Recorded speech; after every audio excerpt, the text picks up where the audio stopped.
Recording is life. Oh no, your camera disappeared. Okay. I hope they heard you say favorite movies. I turned it off just in case. Oh, that's real. Save some data. That is a lot I more can look data at coming you, through. but you can't look at me. I mean, just remember to speak into the mic. The people want to hear you. I am actively deep throating the mic. I will keep my lips on it. Not promise. going to lie, this is the clearest I've heard you speak in forever. Wow. What's the wow for? It's just facts. Why you ain't say nothing? I've always said something. It took a third party to come in and be like, "Oh, hey, audio," and I was like, "All right, I got to be on it because the people want to hear Persian, aka Jam, aka the little kitten that could." It's okay. You have all the information. I'm just cute. I'm just here. Ma'am, you're not just here, you're a part of this. This lovely podcast called Big Letter, Little Letter, where I am your host, Hedo. And I'm Jam. Oh, I thought she was not going to pick up on it, but you know, her network is struggling right now, so bear with us this episode. Dang. We're gonna get through it. See, you used too much data with that dang. Yeah, got you sounding like a robot. Shut up. Okay. We've been going for 2 months. Be nice to me and give the people what they want. Of course I would. So yeah, like she said, we have been gone for about 2 months. The last episode was with the lovely Kiki of Kinks with Kiki. We honestly have been living life. We've been living life just trying to get by because you know this podcast is a lovely side project of ours. It is not paying the bills. That's what the other job is for. This one's more of a passion project where we like to just try to educate and talk to some people, let them pick up a thing or two. Yeah, I don't know. At this point, my whole life is feeling like a passion project. That sounds like a lie because it sounds like the bulk of your life does not involve a lot of things you're passionate about. But it does. It's just all passion, no pay. No, touche. I had to stop and think like, yeah, because you do love your doula work. You do love helping the women. I was thinking more on the side of, damn, I gotta pay these bills and I gotta pay like to exist and I gotta pay like debt and shit. Yeah, that part sucks. I actually asked somebody this morning, how many years does one have to live as an independent girl before somebody else will take care of me?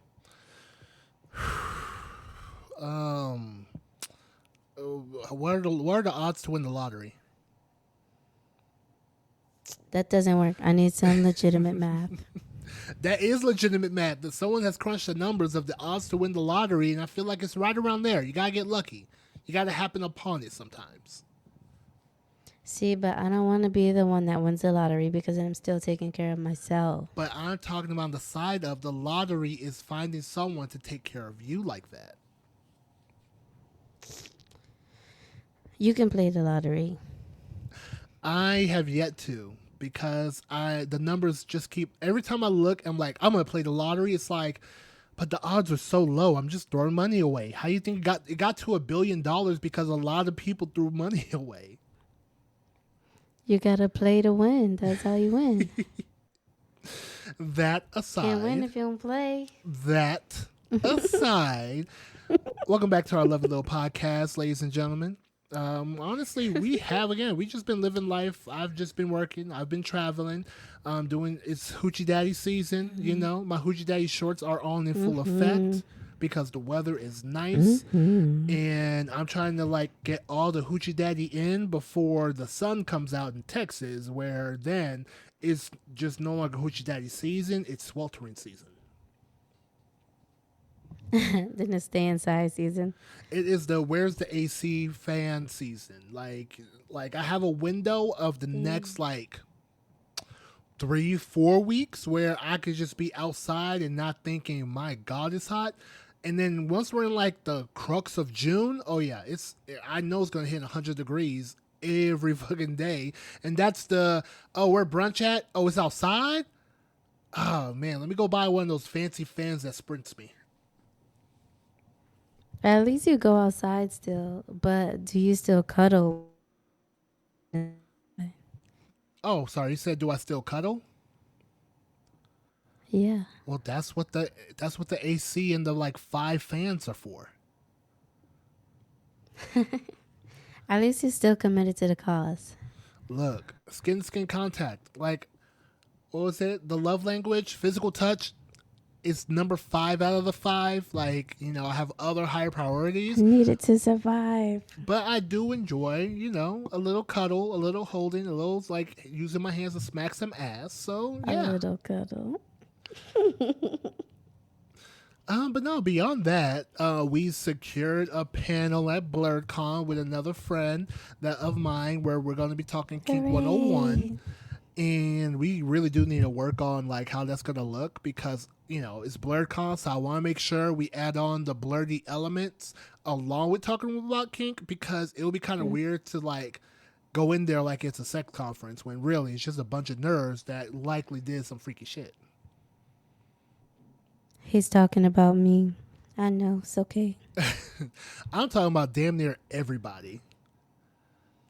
You can't find me anyone that is like of course you can find those that are like, oh, this seems like a fun little hobby or fun little thing to do for now.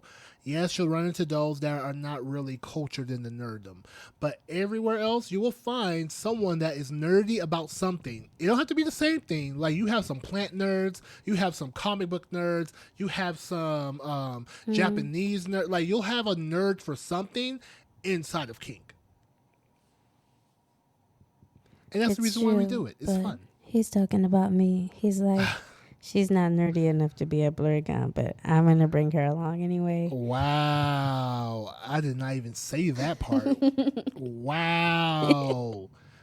Kitten, you are learning how to just make some stuff up to make yourself look like the person that's like, wow, I don't even have the words right now.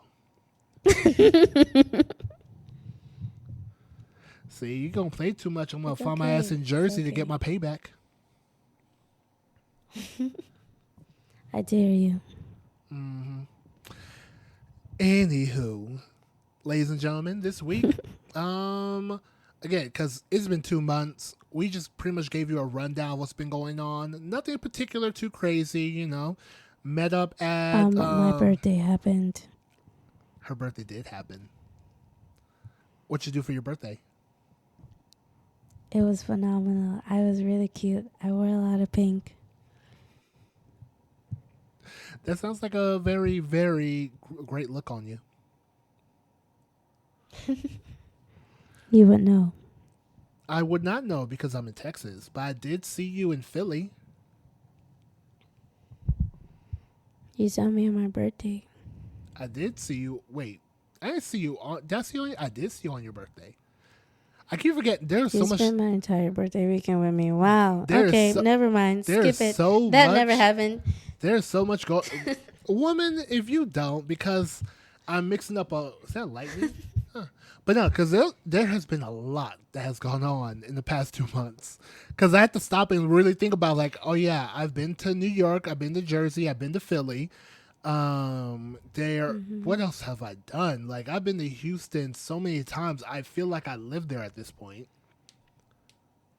I'm actually very proud of you for staying in your own state sometimes. The way my bank account is set up, it told me to.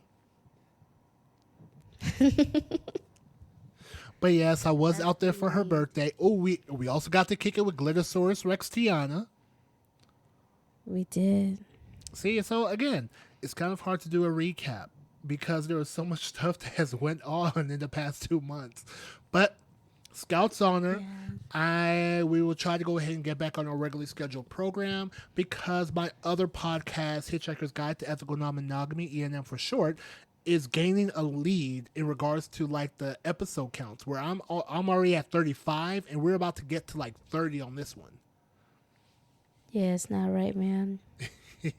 You say it's not right. I say ha ha ha. Catch me if you can, slowpoke. You know what? I What? blame myself because when you set the goal of having more episodes of that podcast, and I said, I'll make sure you do it, and look at me now. Yeah, hey, you My are a service has come to bite me in the ass. look. That service has been amazing. You are in your service bag, and I appreciate you.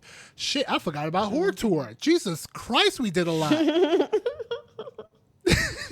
We did do a lot. I planned my first playcation, guys, and I'm never allowed to plan again. Oh my God! See, this is the problem when you deal with littles that does not know that there is nuance. Because she wants to go to the extreme. Either she gets to plan everything or she gets to plan nothing. That is like, Yes, so. wow. See, this woman is a whole lot. And this is why I'm glad she's in my life because she keeps me on my toes. But anywho, Did I do a good job? you'll find out later. Yes, ladies and gentlemen, I am the kind of dominant that's petty. And speaking of dominant, we actually, as you can see from the episode title, actually we're just going to kind of talk about different variations and combinations when it comes to BDSM and the BDSM world and kink. So today's episode will be D is for dynamic. Dynamic. Hey, Wow, hey. that's dynamic. You need to deep throat the mic. How many times? Like, come on. Wow, that's dynamic. That's the shit I'm talking about. Come on, girl. A BDSM dynamic, normally known as a DS dynamic or a power dynamic, describes a committed relationship between a dominant and a submissive, involving the exchange of power on a deeper level, and generally is a part of a lifestyle. And when we say dominant and submissive, we're just pretty much just using that in place of top and bottom roles within said power exchange. Yes, like a big letter and a little letter. Oh my God, you fit in the name of the podcast, you get a cookie. Bazing! I'm a winner. But yes, that's normally whenever you hear someone speak of a dynamic, that is primarily what they're talking about.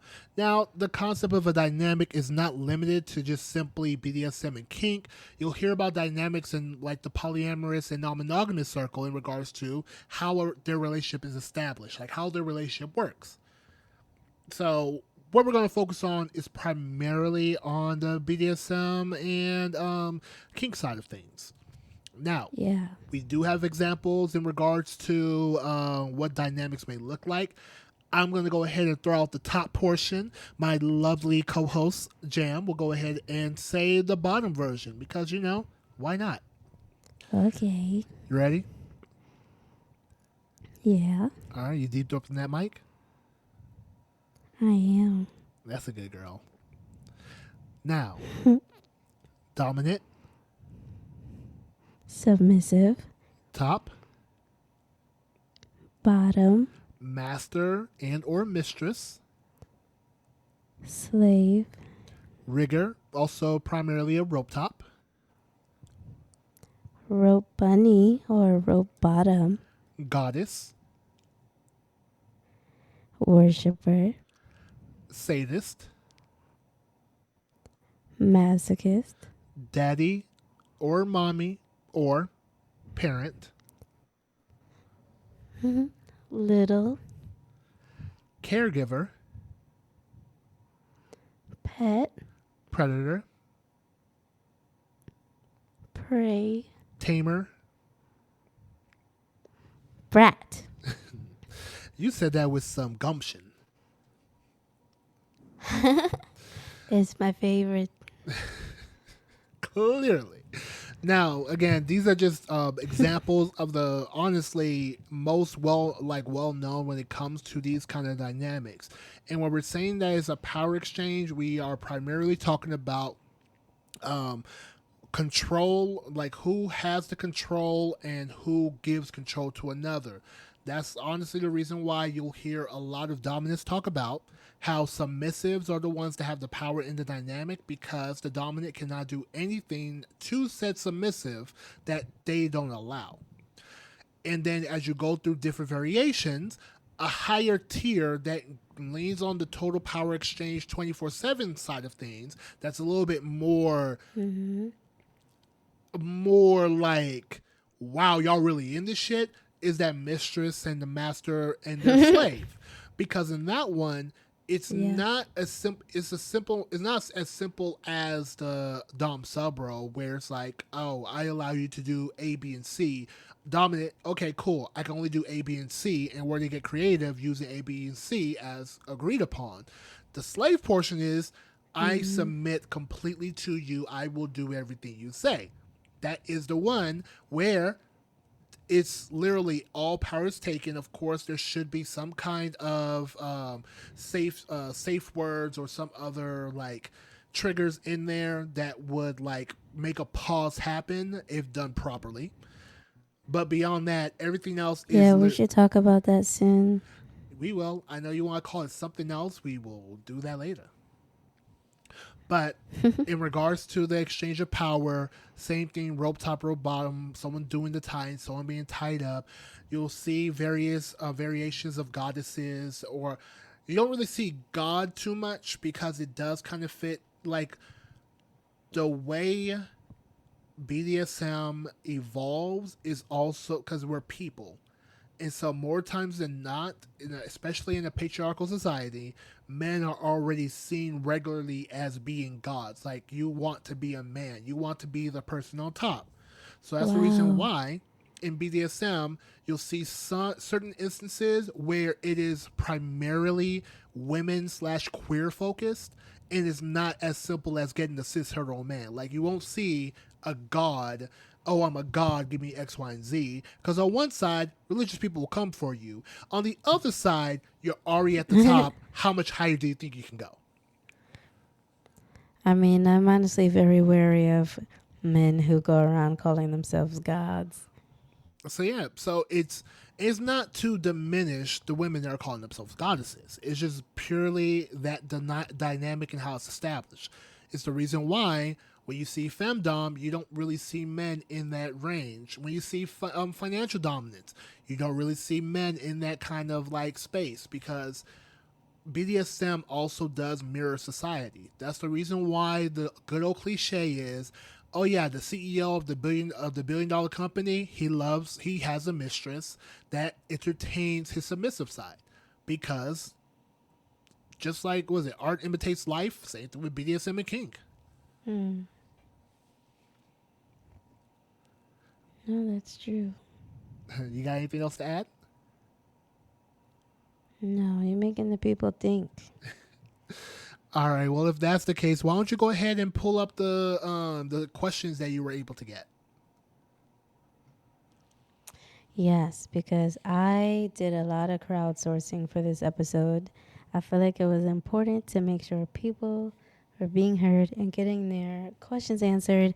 And also, I'm in a lot of different circles, some of them more kinky than others, some of them learning BDSM type spaces. And I wanted to make sure that we are very clear in this episode when we're talking dynamic. All right, go for it. So, one of the things that came up was that dynamics are usually entered into with a purpose. They have clear labels for the parties because it helps them define their roles. All right, and was this That makes like? sense, right? But say, was that a question you were given? The answer you were able to provide? Yeah, so what was happening was we were getting, of course, in like, especially poly and E&M, you'll hear people say dynamic more often. Um, but what was happening was that people were just calling any relationship that they entered into, if they met in the kink setting, a dynamic. And I was wondering if they really meant it. And sometimes what you're entering into is not a dynamic, but it really is just a relationship, and that's fine. You can call it a relationship even if you met in a kink setting. But I think when we're talking dynamics, especially when you're getting amped up for BDSM and you want to get into the lifestyle and you tell someone you want to be in the dynamic, you might meet somebody who is really serious and they're like, all right, so let's negotiate. And now you're caught off guard because that's not what you meant. Um, Oh, because on that end, like the most important part that I do catch from there is yes, dynamics are usually entered. You get into a dynamic with a purpose. Like there's a reason why you're establishing this dynamic. On the other side, though, I feel like you can't police the term dynamic because even monogamous people, like what they have is a dynamic. There's like a set definition of what a dynamic is, but I can understand what you want to do is try to avoid people confusing themselves as to what a dynamic is or what it could be. yeah, Primarily, not policing the term, but like being clear about your intentions. yeah, because I mean, because people confuse dom sub all the time because like whenever I am like at an event, I prefer to focus on the terms top and bottom because I don't know who you are. Like right now in this scene, there's just a set role in this particular moment. Because when it comes to other words, I'm not going to say, oh, this is a sadist masochist dynamic, even though I'm the top and you're the bottom. No, that's not how that kind of works. Like when you go in with the Right. attention, hey, I want A, B, and C, and I want A, B, C, and D from you. That is what's being discussed in order to like this is the kind of dynamic I want. Will you be able to help fulfill said dynamic? So yes, the purpose part definitely is just one of those things like, don't confuse like I went to a party and did something with a person. That's like me going to like a swinger party, I fuck someone like, oh yeah, we're dating. Like that's not how that works. James, still there with me? Oh no, I lost Jam. But that's okay. Hey, if anything, it's a good time to take a break. I can try to find some music to hold the pause in between. So we'll be right back with you in just a few moments.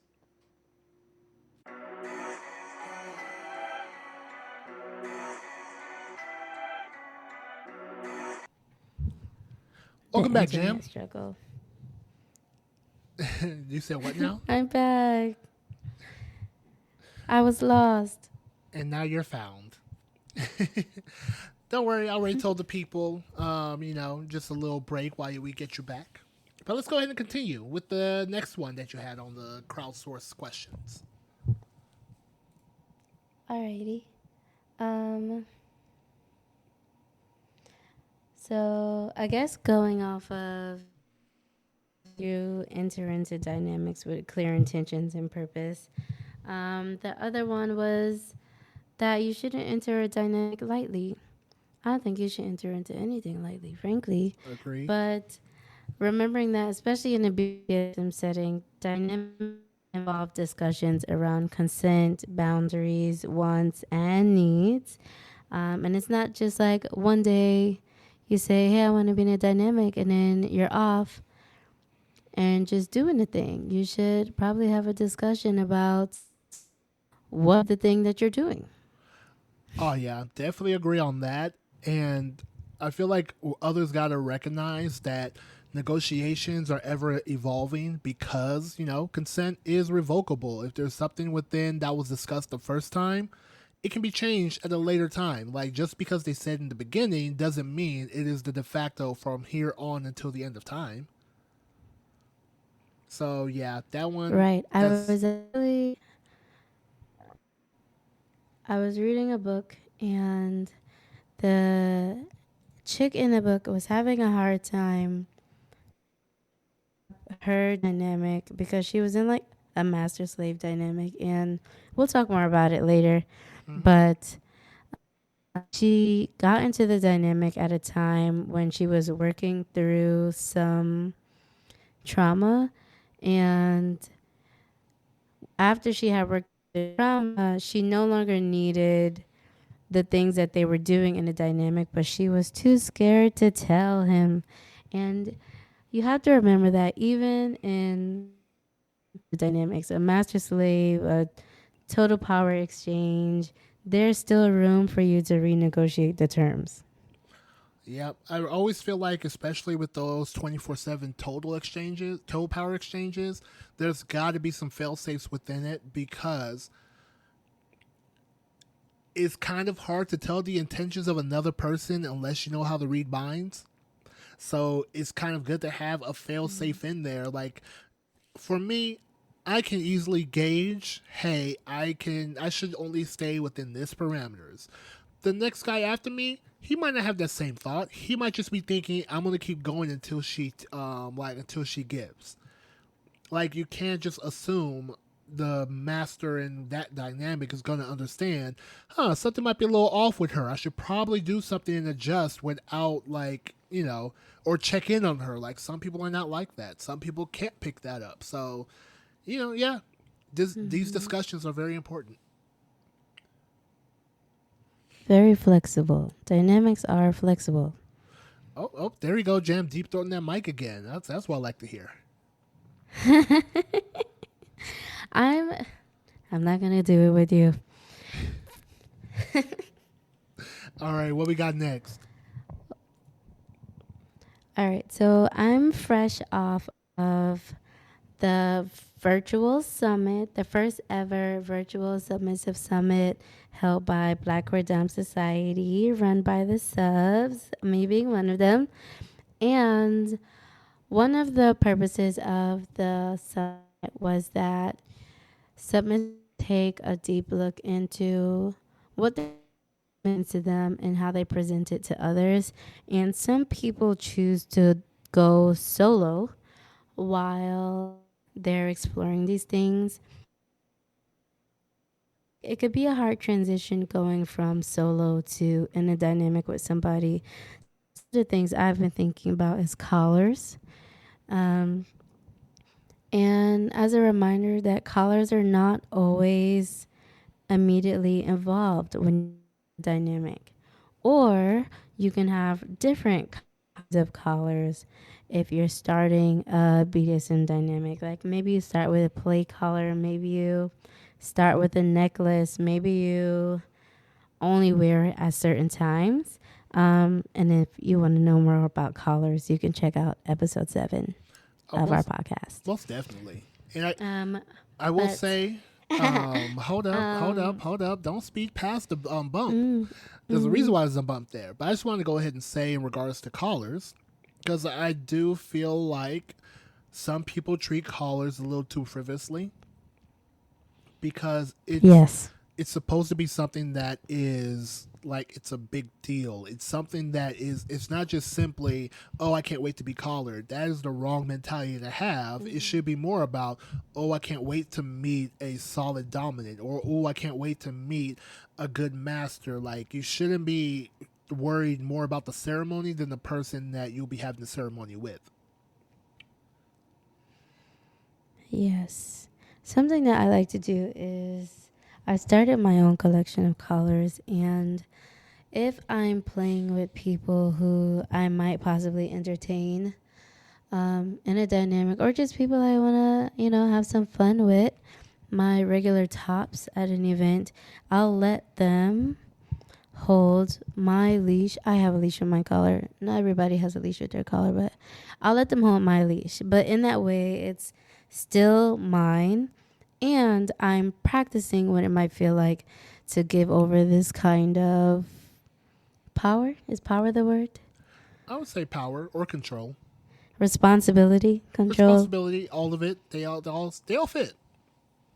Yeah, I'm practicing giving that over to someone else, which is a good way for you to test a dynamic when you're in the midst of discussion. All right, and what we got? I think we got one more. Yes.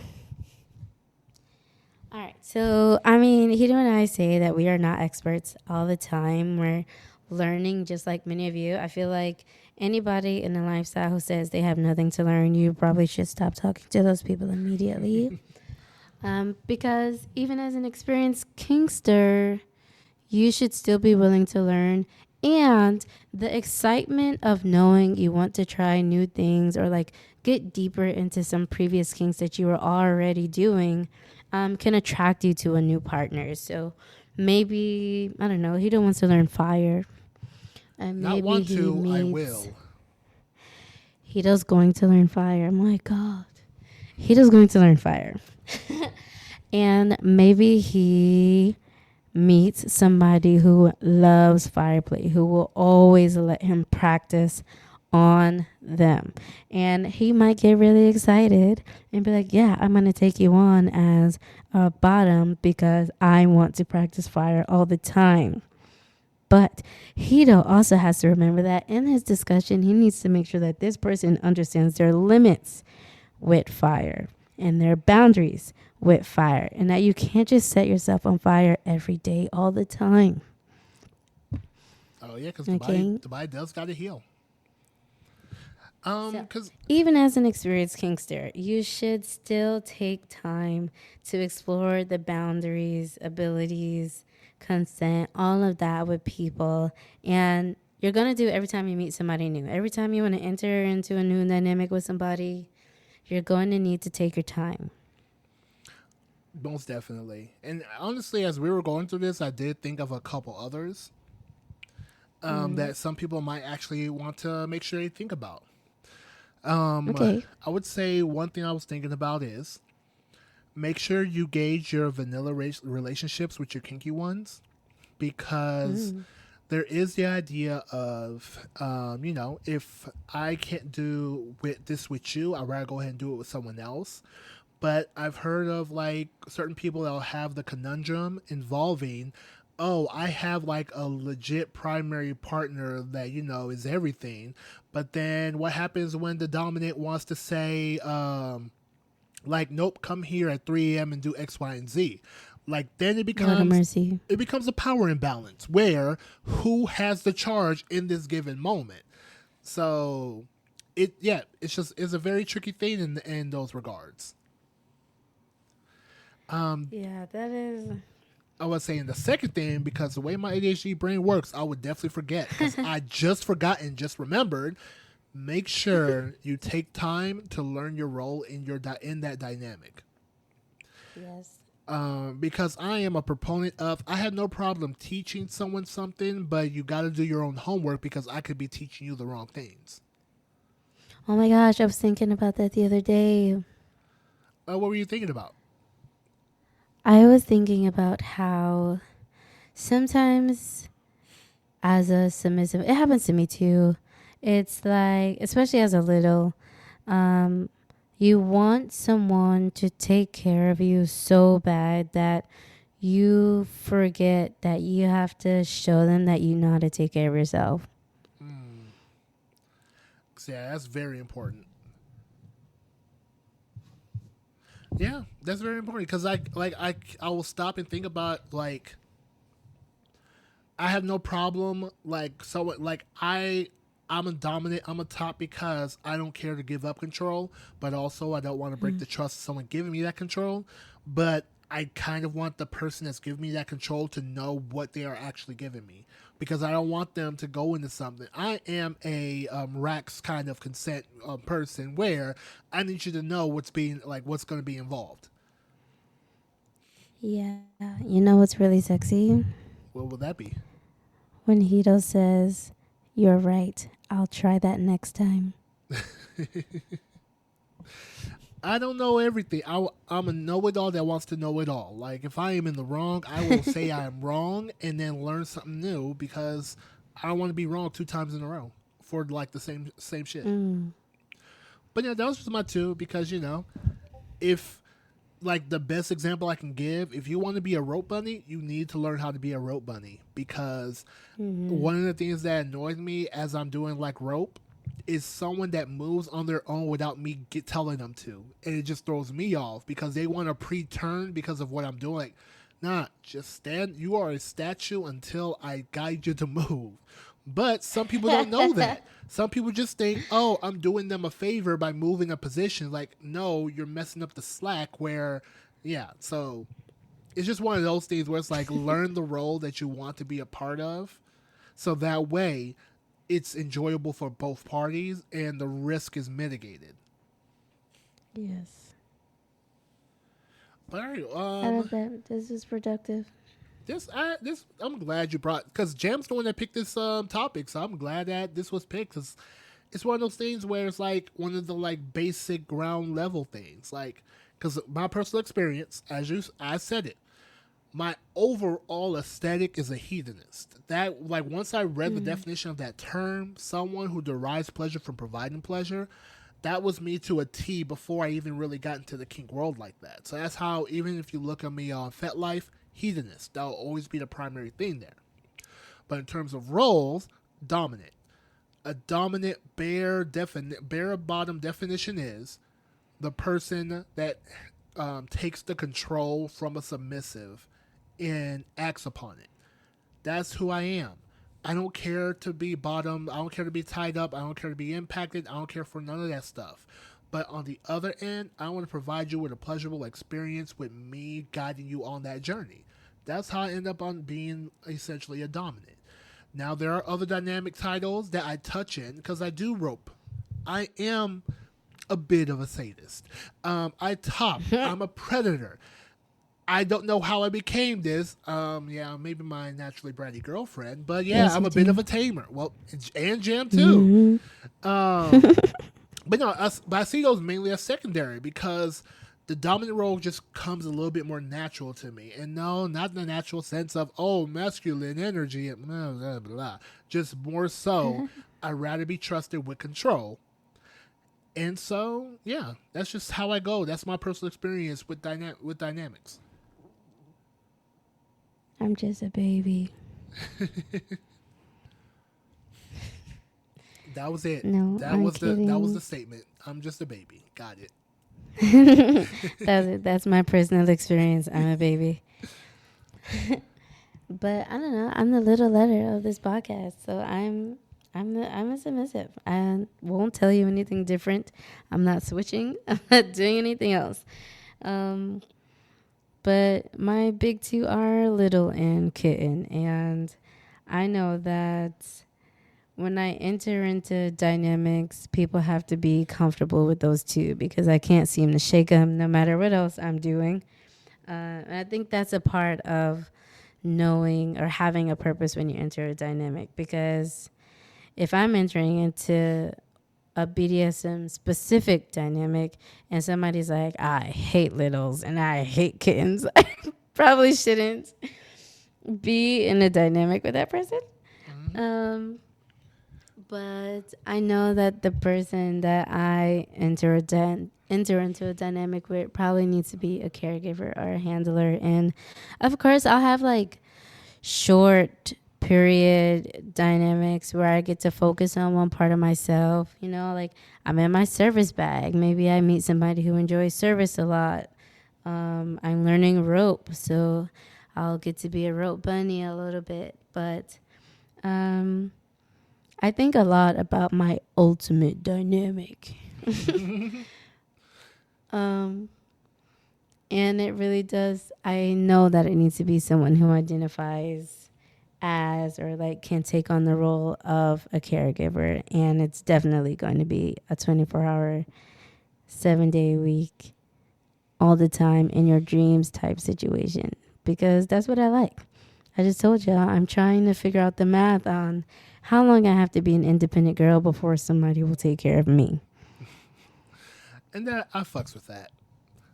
Though I do want to say though, I feel like a lot of the individuals, I was about to say a lot of these niggas, but a lot of individuals always coming with that energy of, oh, I can't stand a brat. Oh, I can't do a brat. And I'm like, do you even know what a brat is? Because there's like a fine line between like a brat Are you and weak? an abusive person. Like there is a brat where it's like you could tell it is like they are doing something to gain something. But then you have the other ones that claim they're brats where it's like, oh no, they're just doing something for the sake, like not even to get something, but just to be a burden. They give us a bad name. Yep, they're ruining it for all the good brats out there. because I know you're a The brat, but good there's not brats. been one time where you're bratty and I'm thinking, oh, she is intentionally trying to harm me or hurt my feelings. Not once. But have you gotten on my nerves at That's not times? nice. Of course you've gotten on my nerves at times. You're a brat. Oh, But have you ever got on my nerves to the point where it's like detrimental, where it's like, oh wow, she just really wants to hurt me right now? Or she just really is trying to like do XYZ? No, not at all. So like that's the reason why I'm like, when you're like, oh, I can't stand brats. Like, what kind of brats have you? And worst part is, these people will probably have never dealt with a brat at all. They're just the brats themselves. this is true. A lot of dominants are just really big brats. Hey, hey, hey, hey. Some, not a lot. Some are. Tell me I'm lying. You're lying. Now, if I was to give some generalization, all the people that slide in the DMs claiming that they're doms looking for a subs, those are brats actually looking for slaves. That's all that is. They just want to be taken care of. They don't even want to be taken care of. They want someone to boss around. No, it's not nice. Because you can't boss around your mom, but your mom will take care of you. They just want someone to be like, they want to feel like a CEO. Not a CEO. That's what they want. Hey, Sheila, go get me a coffee. Hey, Michelle, rub my feet. Like, that's what they want without giving Have anything. mercy. Without giving anything except a hello, beautiful in the morning. The struggle of being a service sub. You'll come across so many people who are so fake. They really just want you to take care of them in the worst way. All right. But I mean, this was a good episode. We can go ahead and wrap it up right there. Okay, I'll miss you. Aw. Well, I mean, we will be with each other after the fact, but if you do want to reach out to my lovely host, Jam, look her up as I_me_her on Instagram. Make sure you talk to her nice, otherwise I will have to step in. She does have a Fet Life, but it's somewhere in the show notes or somewhere. Make sure you check out the show notes and It's check out her stuff. Love Persian. Because Aphrodite is dead. Yeah, but that's okay. Oh, but then also, of course, you can find me as Sir.Hedo on Instagram. Sir_Hedo on, what's that one? FetLife. No, FetLife is just Sir Hedo. Twitter is Sir_Hedo. As well as Snapchat is Sir_Hedo. So you can go ahead Look and who look us up. streamlined their social media now. I always do that whenever I change my name, but this name's going to stick. And of course, feel free to email questions, qualms, concerns, thoughts to big letter, little letter, was it pod@gmail.com. Or just hit up our IG. Yeah. Well, I work really hard on it. she has. She has done an amazing job. All right, y'all. Y'all go ahead and have a good rest of the week, and we'll catch y'all next time. Bye. Bye. Stay kinky. Kinky and safe.